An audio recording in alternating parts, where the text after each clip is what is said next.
नमस्कार, नमस्ते रोहड़ू। आप सभी को गुड मॉर्निंग।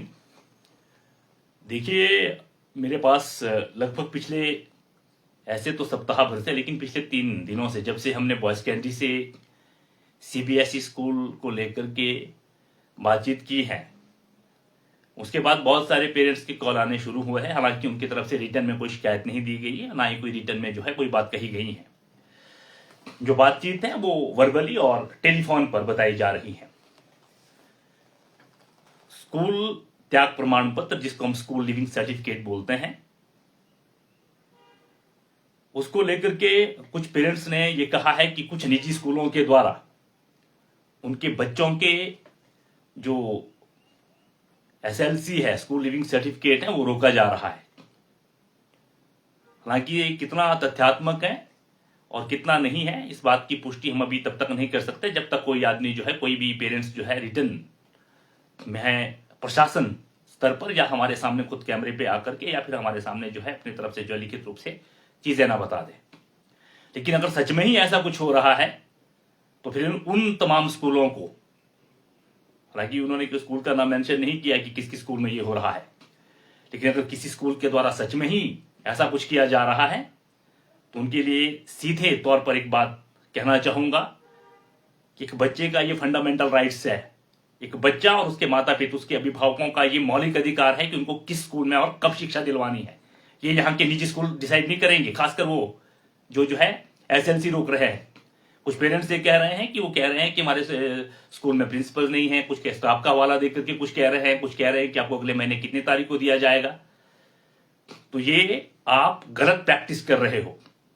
और अभी मेरी जो हमारे कानूनी सलाहकार है एडवोकेट नीरज शर्मा जी, जो हमने उनसे बातचीत की तो उन्होंने भी यही बात कही है कि ये हनन है, ये हनन है उन बच्चों के अधिकारों का जिनको जो है शिक्षा का अधिकार, अपनी इच्छा से लेने का अधिकार है। जिनको आप किसी के फंडामेंटल राइट्स को साथ ऐसा थोड़ी कर सकते हैं। आप काउंसलिंग कर सकते हैं, आप अपनी कमियों को जानने की कोशिश कर सकते हैं, आप पेरेंट्स को कन्विंस करने की कोशिश कर सकते हैं, लेकिन किसी भी बच्चे का आप जो है स्कूल लिविंग सर्टिफिकेट नहीं रोक सकते। खासकर उस दौर में जब आपके द्वारा लगाई गई तमाम टर्म्स एंड कंडीशन जो है पेरेंट्स के द्वारा पूरी कर दी गई हो, चाहे वो फीस को लेकर के हो या फिर दूसरी कोई भी जो है प्रोसेस आपकी जो है अधिकार क्षेत्र में आता हो। अगर आपके और पेरेंट्स के अधिकार क्षेत्र में आने वाली सारी टर्म्स एंड कंडीशन पेरेंट्स के द्वारा अप्लाई की जाती हैं, पूरी की जाती हैं, तो कौन है आप सर्टिफिकेट रोकने वाले? बताएं, किसने अधिकार दिया आपको बच्चों के सर्टिफिकेट को रोकने का? क्या निजी स्कूल डिसाइड करेगी कि बच्चों को कहां पढ़ना है और अभिभावकों को अपने बच्चों को कहां रखना है? ये अभिभावक और बच्चे तय करेंगे कि उनको कहां से शिक्षा लेनी है। और अगर किसी भी स्कूल के द्वारा सच में ही ऐसी प्रैक्टिस की जा रही है तो फिर आप पे कानूनी रूप से क्या क्या चीजें आ सकती हैं, इसके लिए आपको तैयार रहना पड़ेगा। हालांकि कुछ लोग हैं जो कैमरे पे बोलने के लिए पहले तैयार थे, लेकिन अब उन लोगों ने कहा है कि हम इस पे जो है पहले प्रशासनिक तौर से हम क्या कर सकते हैं। इस संदर्भ में रोहड़ू के जो हमारे वर्तमान में एसडीएम है श्री धर्मेश रमोत्रा जी से मेरी टेलीफोन पे बातचीत हुई है। उन्होंने कहा है कि अगर किसी भी पेरेंट्स के साथ ऐसा कोई भी निजी स्कूल कर रहा है या किसी भी स्कूल द्वारा किया जा रहा है तो वो आकर के जो है रिटन एविडेंस अपने लिखित में जो है शिकायत दर्ज करवाएं। उसके बाद संबंधित स्कूलों को जो है इस तरह की जो कार्रवाई की जा रही है उसको लेकर के जो है आदेश जारी कर दिए जाएंगे प्रशासनिक स्तर पर कि आप इस तरह के जो है इसको मैं गैर कानूनी शब्द ही यूज करूंगा यहां पर, क्योंकि फंडामेंटल राइट से किसी के मौलिक अधिकारों का हनन है सीधे तौर पर, खासकर बच्चों को लेकर के। शिक्षा के स्तर पे शिक्षा आपको कहां से और कब और कैसे लेनी है, फंडामेंटल राइट से अधिकार बच्चों को और उनके अभिभावकों को है। कोई भी स्कूल ये तय नहीं करेगा कि उनको कौन से बच्चों को कहां पर रोकना है। कि हाँ, आप काउंसलिंग कर सकते हैं पेरेंट्स की, आप अपने स्कूल की कमियों को लेकर के या फिर उसमें सुधार को लेकर के कन्विंस करने की कोशिश कर सकते हैं, उसके लिए आप बातचीत कर सकते हैं। लेकिन आप सीधे तौर पे जो है किसी भी सर्टिफिकेट को, किसी के जो स्कूल लिविंग सर्टिफिकेट है, आप उसको नहीं रोक सकते। अदरवाइज किसी के अधिकारों के हनन करने पे कानूनी कार्रवाई भी हो सकती है। और अगर पेरेंट्स ने खुलकर आकर के आपके स्कूल के अगेंस्ट बोल दिया या फिर सबूत खड़े कर दिया, साक्ष्य जुटा दिए, फिर आपके स्कूल पे बड़ी कार्रवाई हो सकती है, उसके जिम्मेवार आप खुद हो। तो तमाम हालांकि हम लोग किसी स्कूल पर्टिकुलर स्कूल को नहीं बता रहे हैं, किसी एक स्कूल की बात नहीं कर रहे हैं, लेकिन जिन स्कूलों में भी अगर ऐसी प्रैक्टिस चल रही है, क्योंकि अगर पेरेंट्स बता रहे हैं तो कहीं ना कहीं तो सच्चाई है। वो अलग बात नहीं कि उन्होंने कैमरे पे आने से फिलहाल अभी मना किया है और वो चाहते हैं कि प्रशासनिक रूप से चीजें सामने आए, लेकिन अगर सच में ही ऐसा हो रहा है तो ये रोष का विषय है ये चिंतन का विषय है और एक कानून के साथ खिलवाड़ जैसा विषय है। तो जिन स्कूलों द्वारा अभिभावकों की सारी टर्म्स एंड कंडीशन पूरी करने के बावजूद स्कूल लिविंग सर्टिफिकेट देने में या तो अनावश्यक देरी की जा रही है अनावश्यक रूप से, या फिर मना की जा रही है, आपके ऊपर फिर जो कानूनी कार्रवाई बन सकती है, प्रशासनिक रूप से भी, कानूनी रूप से भी। इसलिए आप लोगों से रिक्वेस्ट है कि इस कानून की और जो किसी के बच्चों के जो शिक्षा के मौलिक अधिकारों को ध्यान में रखते हुए इस तरह की प्रैक्टिस ना करें, और अगर कोई कर रहा है तो इसमें तुरंत प्रभाव से आप सुधार करें। अन्यथा बिल्कुल एसडीएम साहब ने भी कहा है कि जैसे हमारे पास रिटर्न में चीजें आएगी हम जो है एक्शन लेंगे संबंधित स्कूल पर, और अगर कहीं गलती से कोई कानूनी प्रक्रिया के अंतर्गत ये चीजें आ गई तो आपके लिए मुश्किलें खड़ी हो सकती हैं।